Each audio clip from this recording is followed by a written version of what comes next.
मोठ्या प्रमाणामध्ये भेडसावत आहेत. विद्यार्थ्यांनी आजचा कार्यक्रम विशेष म्हणजे आता उद्या परवा 15 ऑगस्ट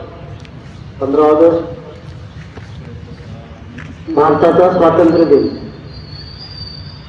भारताला स्वातंत्र्य जे मिळालं ते काही सहजासहजी आणि असं अचानकपणे किंवा कोणी घेऊन केलेलं नाही.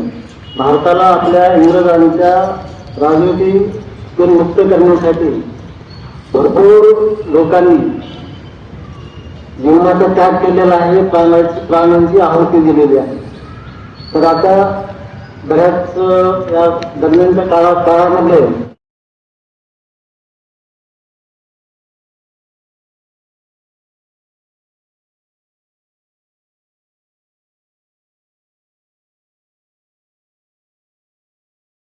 वयाने वाहन चालवायचे नाही. वाहन चालवल्यावर कायद्याने गुन्हा असतो. वाहन चालवल्याबद्दल त्यांच्या जो वाहन मालकावर कायदेशीर दंड होतो, शिक्षा होते. तसेच वाहन चालताना वाहनाचा विमा पाहिजे. विमा आणि संबंधित वाहन चालवित असताना वाहन धारकाचे लायसन काढणे गरजेचे आहे. ज्या गाडीला वाहनास विमा नाही काढल्यानंतर एखाद्याचा मृत्यू झाल्यावर वाहन धारकाच्या नावे पडत असते. संबंधितांनी कोर्टामध्ये जाऊन त्याच्याबद्दल खटला भरला असता तर संबंधिताचे वाहन धारकाचे मालक असते त्याच्याकडून दंड वसूल करण्यात येतो. कसे आयुष्याची संबंधित वाहन धारकाची आयुष्याची भरपाई होत असते. तसेच वाहतुकीबद्दल नियमाचे पालन करायचे. डाव्या रस्त्याच्या आपण जाताना डाव्या साईडने जायचं. डाव्या साईडने गेल्यानंतर आपल्याला कोणा वाहनाचा आपल्याला धडक लागू शकत नाही, काही लागू शकत नाही, काय का नाही. तसेच रॉंग साईड वाहन चालवायचे नाही. रॉंग साईड वाहन आपल्या घरी कोणाला सांगा, तुम्ही तर विद्यार्थी, तुम्हाला वाहन चालवायची गरज नाही. आपण तुम्हाला या सत्याबद्दल तुम्हाला माहिती नाही, रॉंग साईड वाहन चालवायचे नाही. तसेच भोऱ्यात वाहन ड्रायव्हिंग केल्यानंतर मी वाहन चालवते, कायद्याने गुन्हा आहे. टीव्ही ऍड दाखवतात. बालकांचे लैंगिक अत्याचारापासून संरक्षण कायदा, हा कायदा 2012 मध्ये लागू झालेला आहे. तर या कायद्याचं काय महत्व आहे, तर जे 18 वर्षाखालील मुलं मुली असतात, मुलं पण आणि मुली पण, तुम्ही सगळे 18 वर्षाखालील आहात, बरोबर आहे. जर कोणी तुमचा मानसिक छळ करत असेल, कोणी तुमचा लैंगिक छळ करत असेल, तर त्या कायद्याअंतर्गत त्या जो संबंधित व्यक्ती आहे, जो तुमचा छळ करतो, त्या व्यक्तीवर या कायद्याअंतर्गत गुन्हा दाखल होतो. पण हा गुन्हा कधी दाखल होणार, ज्यावेळेस तुम्ही ती गोष्ट निदर्शनास आणून देणार, बरोबर आहे ना. पण तुम्ही काय करता, तुमच्यासोबत या गोष्टी घडतात. बऱ्याच मुली अपडाऊन करतात की नाही. कोणी पाळवडी, कोणी इकडून तिकडून भरपूर ठिकाणाहून अपडाऊन करतात. बस स्टँडला पण तुम्ही मला भेटता, बरोबर आहे. तर बसमध्ये येताना जाताना काही तुकार मुलं असतात, उन्हाळ मुलं असतात, तुम्हाला छेडछाड करतात, बरोबर आहे. शाळेत पण या गोष्टी होतात. पण तुम्ही भीतीपोटी या गोष्टी सांगत नाहीत ना तुम्ही, का सांगता? बोला मुली. तर या गोष्टी सांगायच्या. तुमच्या जर शाळेत या गोष्टी घडत असतील तर तुमच्या शाळेत तक्रार पेटी लावलेली आहे. तक्रार पेटीमध्ये तुमचं नाव न टाकता तुम्ही तक्रार पेटीमध्ये तुमच्या तक्रारी टाकू शकता. आणि तुमच्या तक्रारीवरून तुमचे जे प्रिन्सिपल सर आहेत किंवा आम्ही आहोत, ज्यावेळेस ती तक्रार पेटी उघडू त्यावेळेस त्या चिठ्ठ्या आम्हाला मिळतील तुमच्या, त्यावरून आम्ही त्या संबंधितावर कारवाई करता येईल. तर तुम्ही या गोष्टी लपून ठेवायच्या नाहीयेत. मेन करून हा जो कायदा लागू करण्यात आलेला आहे, या कायद्याचा तेव्हाच फायदा होईल ज्यावेळेस तुम्ही शांत बसणार नाही, तुम्ही या गोष्टी उघडकीस आणून देतील. तर सगळ्यांनी या गोष्टी सांगायच्या आहेत. तक्रार पेटीचं कळालं का तुम्हाला? तक्रारी टाकता का तुम्ही? काय टाकता? यांनी मला मारलं, त्यांनी मला मारलं का?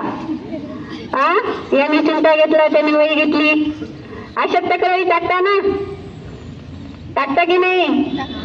अरे बोलायसाठी आलंय ना तुम्हाला? नाही का हो? नाही. अरे बोलायला आलोय तुम्हाला, नाही कसं म्हणता? ठीक आहे. पोक्सो कायदा कळाला तुम्हाला? दुसरं गुड टच बॅड टच माहिती आहे तुम्हाला. आता तुम्ही सर्व मोठे आहात, बरोबर आहे. तर गुड टच म्हणजे कुठेतरी आपल्याला एक सॉफ्ट फिलिंग असते, छान फिलिंग असते. आणि बॅड टच जो असतो त्यामध्ये आपल्याला एक बॅड फिलिंग येते. बॅड टच, आता जर तुम्ही सर्व सज्ञान आहात, तुम्हाला कोण कसा स्पर्श करतो या गोष्टी जाणवतात आपल्याला, बरोबर आहे. तर आपले जे प्रायव्हेट पार्ट असतात, त्या प्रायव्हेट पार्टला जर कोणी टच करत असेल तर तो झाला बॅड टच. तर सर्वांनी लक्ष द्यायचं आहे की आपल्याला कोणी वाईट उद्देशाने टच करत आहे का, किंवा कोणी वाईट उद्देशाने बघत आहे का. जर आपल्याकडे कोणी वाईट उद्देशाने बघत जरी असेल तर त्या व्यक्तीवर सुद्धा गुन्हा दाखल होतो. ही गोष्ट सुद्धा तुम्ही लक्षात ठेवायची आहे. मग ती मुलं असो की मुली असो, मुलींसोबतच वाईट गोष्टी घडतात असं नाही. बऱ्याच ठिकाणी मुलं पण या गोष्टींना बळी पडलेले आहेत. तर मुलांनी पण या गोष्टींकडे लक्ष द्यायचं आहे. तर आमचं पथक आहे काका दिदी पथक, सगळ्यांना माहित आहे का? नाही माहिती, अर्ध्या जणींना माहित आहे. ज्या मुली रोज कॉन्टॅक्ट मध्ये येतात त्यांना माहित आहे. तर काका दिदी पथक आहे. तर काका दिदी पथक जे नाव आहे ते मुद्दामून म्हणजे एक जाणीवपूर्वक काका दिदी पथक असं नाव दिलेलं आहे. का? कारण की काका दिदी म्हटल्यावर एक आपुलकीची भावना निर्माण होते की नाही. आपल्या घरात आपली दिदी जवळ असते की नाही. आईला नाही काही सांगा वाटलं तर आपण दिदीला त्या गोष्टी सांगतो. आपल्याला घरात पप्पांनी काही नाही दिलं तर आपण काकाला सांगतो की नाही. तर कुठेतरी तुमच्यासोबत एक आपुलकीची भावना निर्माण करण्यासाठी या पथकाला काका दिदी पथक असं नाव दिलेलं आहे. या पथकाचे वेगवेगळे नावं आहेत. त्याच्यात चिडीमार पथक आहे, निर्भया पथक आहे, दामिनी पथक आहे. या सर्वांचं मिळून एकच पथक आहे आता सध्या काका दिदी पथक. तर आमच्या सर्वांचे मोबाईल नंबर तुम्हाला आम्ही दिलेले आहेत. सरांकडे नंबर आहे तुमच्या. तुम्हाला कधीही कुठलीही गरज लागली तर तुम्ही आम्हाला फोन करून त्या गोष्टी कळवू शकता की आम्हाला असा त्रास आहे, आम्हाला बस स्टँडला गेल्यावर मुलं परेशान करतात, किंवा शाळेत काही त्रास आहे, शाळेत कोणते शिक्षक त्रास देत आहेत. तर सगळ्या गोष्टी तुम्ही आम्हाला न घाबरता न लपवता सगळ्या गोष्टी तुम्ही आम्हाला शेअर करायच्या आहेत. करणार का? नक्की.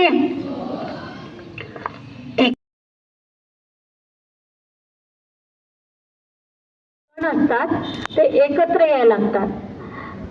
त्याचप्रमाणे जेव्हा आपण ओम शांती म्हणतो तर आपल्यामध्ये सुद्धा ती शक्ती ऊर्जा यायला लागते. तर मला असं वाटतं सगळ्या विद्यार्थ्यांनी समोर लक्ष द्यावं आणि सगळ्यांनी एकदा ओम शांती म्हणावं. मी ज्या पद्धतीनं म्हणायचंय, थांबा थांबा थांबा, गडबड नाही करायचे. ओम शांती, याच पद्धतीने म्हणायचे. ओम